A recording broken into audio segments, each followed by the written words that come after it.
Hey up everybody, and welcome back to the Audio Cycling YouTube channel, where today we're going to be taking a look at the Gran Piemonte.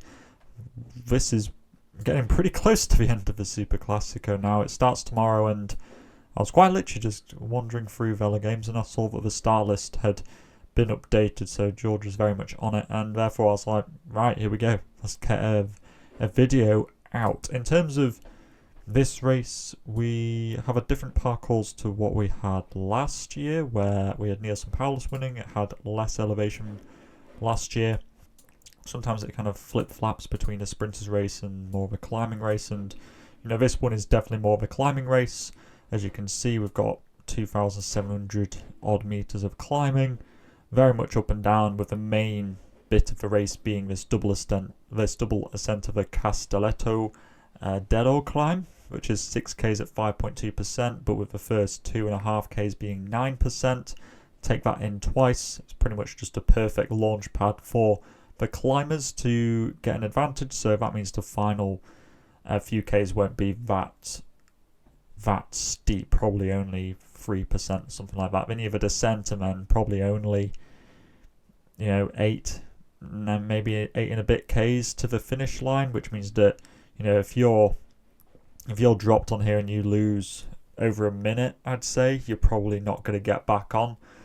And I think that's definitely weighing into who I'm going to be selecting for my team, which is probably more climbing orientated. Hershey, most expensive rider. I just don't think that Hershey's form is quite there at the moment. I would have expected more from him in European Champs if I were to be warranting putting him on. I think that budget-wise, you could put him on. I don't think there's that much bother credit-wise this time round. I think you could make a pretty good team without 100 credits, as you can kind of witness there with my current team.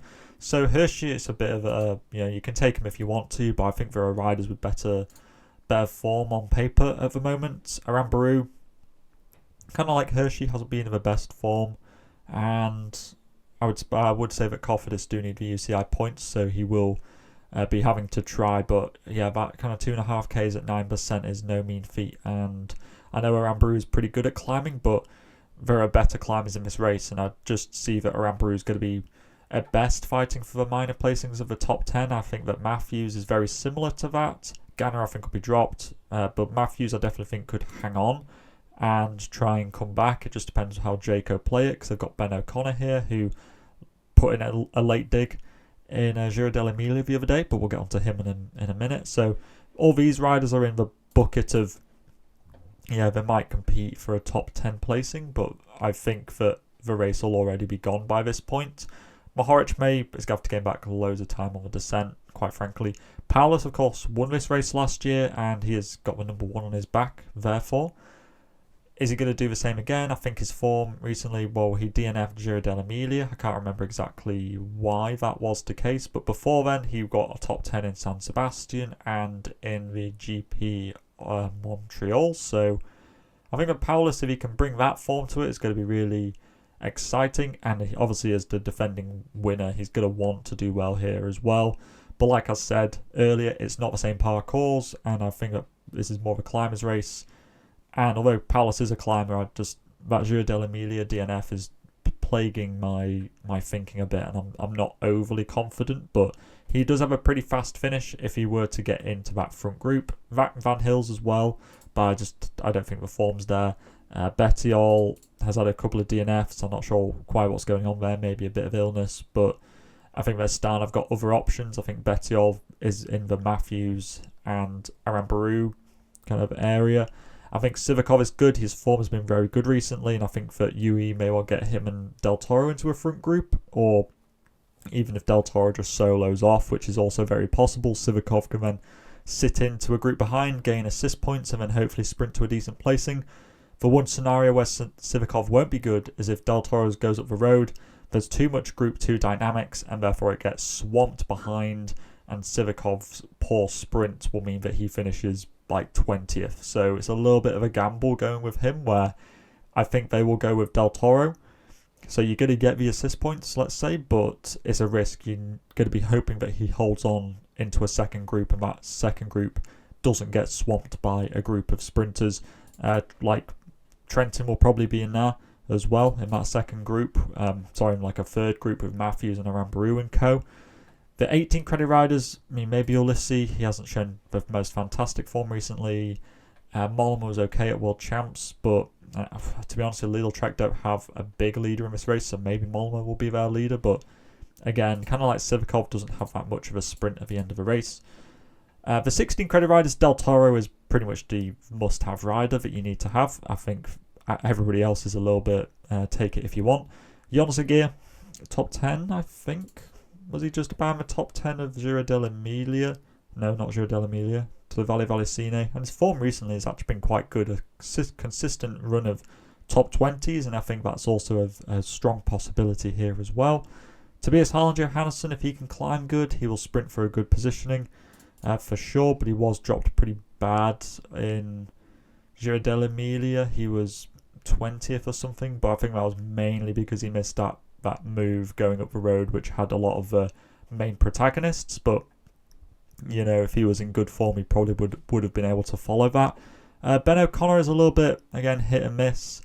Like I mentioned earlier, to the Valle Vallecine, he did attack inside the last kilometre or so, and he looked pretty strong there. Stora wasn't closing him down at all, I don't think.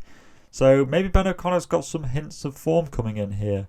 And I think that he could be a bit of a surprise pick if you really, if you've got nothing to lose. If you're like 2000th in the Super Classico, just Hail Mary it, I suppose. 14 credit riders, I like Bernal, even though his final placing in Le Valle Vallecine was pretty bad. He was very active in that race and I think looked pretty strong.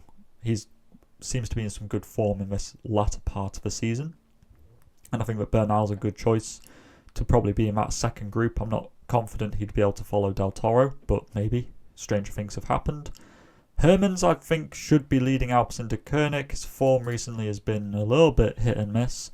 He was good in the Canadian races, in plenty of other ones as well. I think it was some race in Wallonia, the Super 8 Classic, I think that was it.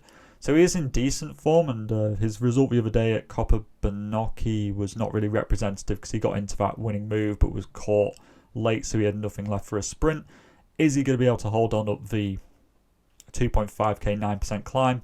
I don't know. It might be safer to go with somebody like Lenny Martinez, for example, who was third in Giro dell'Emilia, DNF to Le Valle Vallecine. Again, I don't really know why that is, but Lenny Martinez, this is a race very suited to his characteristics.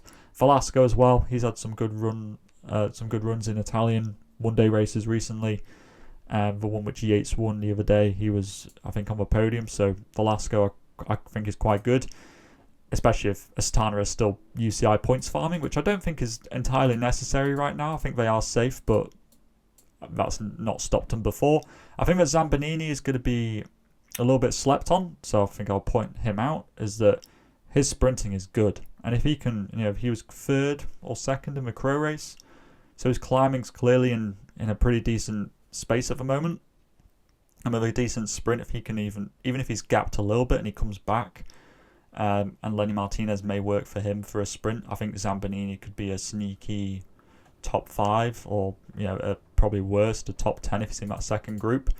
Fabio Kristen, I quite like, but yeah, I think his climbing, I think he'll probably get dropped. Scaroni, another great pick. I'd say probably alongside Del Toro, sort of the must-have pick in this race.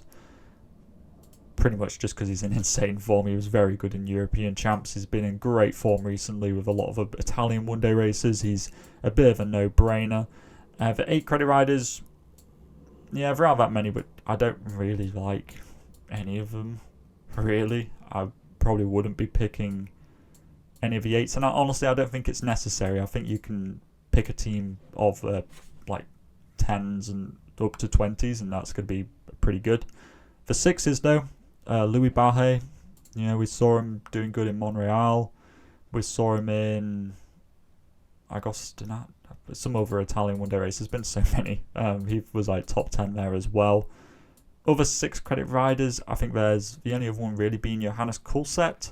He was 9th in Le Valle Vallecine the other day. And if budget was a concern, I would definitely be picking him, but it's just that it's not. So I may not well be picking him, but I think he's probably might be a little bit in better form than